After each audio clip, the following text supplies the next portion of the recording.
Well, I'm back at it, promoting my work, ever hopeful. I like being positive about this process. The writing is one thing, but the promoting is the other.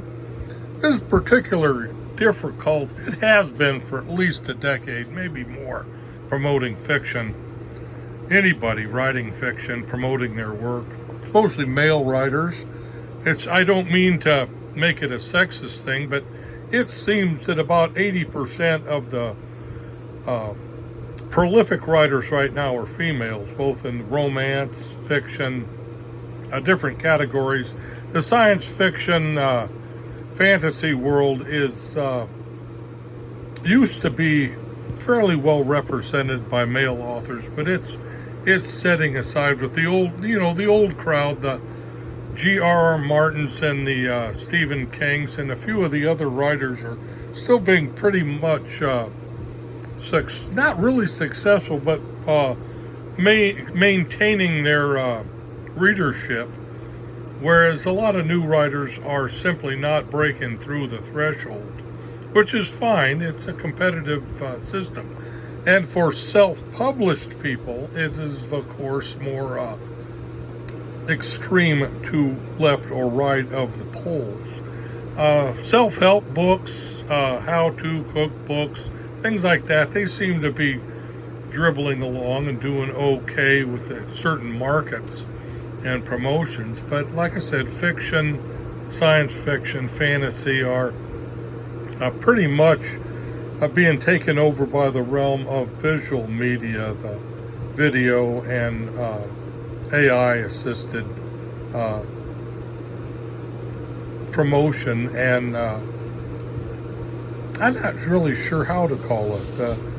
Fabricating stories with AI is an interesting feature I haven't thought about yet, where you program in the idea and the AI itself writes the story, which is an interesting process in itself, in that it can rob or mine from existing stories, and in no way plagiarizing, but in taking off on themes and write entire novels without one human being involved in the process, which I think is interesting, but of course depressing because it leaves me out of the loop.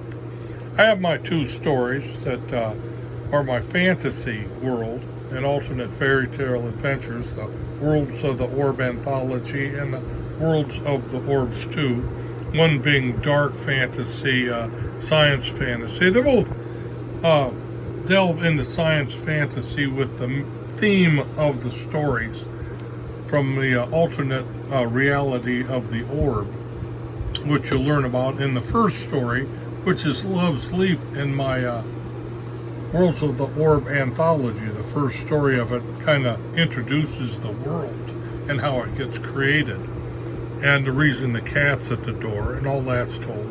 And the second one, in the Worlds of the Orb 2, you find out why that Ford 500 Galaxy is heading into the deep blue of the alternate universe, which is another part you have to read the stories.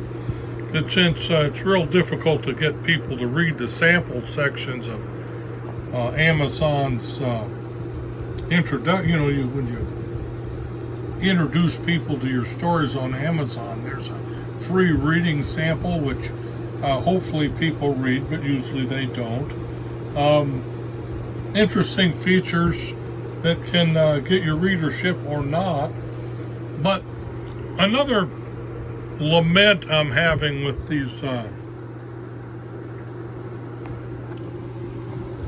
this process of both writing and promoting is that so many writers, a lot of female writers, have switched from writing stories to helping people write stories.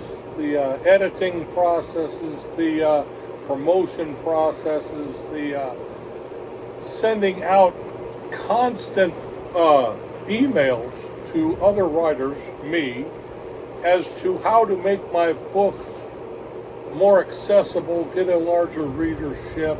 Actually, publishing houses are sending out inquiries into getting me to paying for a process of switching my books over to the visual media, like I was talking about earlier. For a fee, they will take your work and edit it for visual media. And for a fee, they'll take your work and get it in categories more that are.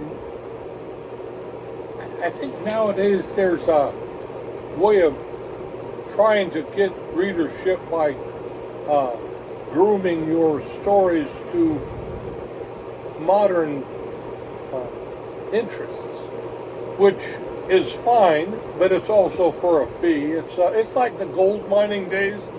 There's gold in the hills for writers, but where the money is pans and picks and shovels and sluice boxes and ways of getting the gold out of the ground, as opposed to actually being the gold. Stories are no longer the gold. The process is now the gold. Which is, I don't mean to be depressing, but people are always, publishing houses, publishers, the actual mining equipment people, people who buy the ground, and then you get the actual people who dig for the gold aren't the ones making the money. The people in the hole don't make the money. And that's what an author is. The guy with the pick in the hole is a romanticized idea of creating stories, whereas the publishers, the editors, the promoters, they're the ones that make the money in the process. It's always been that way. It's not a shock, but it's something for writers to grasp, is that putting on the hat of the promoter, the publisher, especially in self-publishing works, is it's a necessity in writing story. If you're going to write a story, we have to be able to promote it and make it happen. And it can be a challenge, but it shouldn't deter you from writing. Hold your head up, stay at the typewriter, keep that pencil and paper in hand, make it happen, but remember, you have to push the story. All right, hope that was helpful. It is to me to kind of justify my time I've spent as a writer. But remember, God loves us, and that we are supposed to stay at our purpose and be of good will in this process. Be well, keep writing. God bless.